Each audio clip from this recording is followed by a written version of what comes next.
احنا كنا 11 اخ واخت في البيت، والبيت ده كان امي وخالاتي وعماتي وبقى 500 واحد في البيت.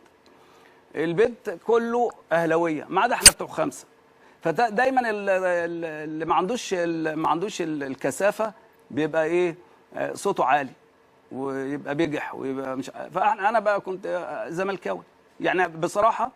انا بدات حياتي وانا صغير كنت اهلاوي، يعني كنت اهلاوي زي كل البيت. انا كان كليه تجاره عين شمس اللي هي مع تعاون دلوقتي.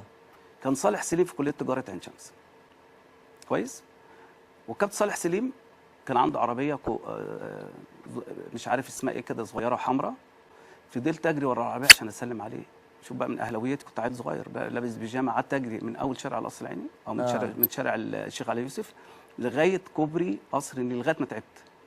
يعني لغايه ما تعبت، يعني لو كان عندي مجهود اعدي كوبري لعيب كوره، عندي اسم كويس.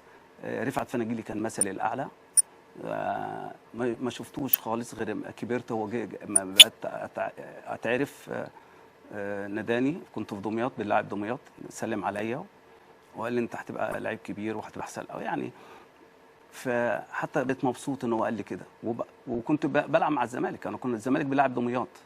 فكابتن كرارتي الله يرحمه ناداني وقال لي تعالى كابتن رفعت فناجيلي عايز السلام عليك. فرحت سلمت عليه. ان انا كنت كتبت في الجرايد ان انا مثلي الاعلى رفعت فناجيلي. دي قلبت نادي الزمالك، يعني قلبت نادي الزمالك ان انا قلت كده.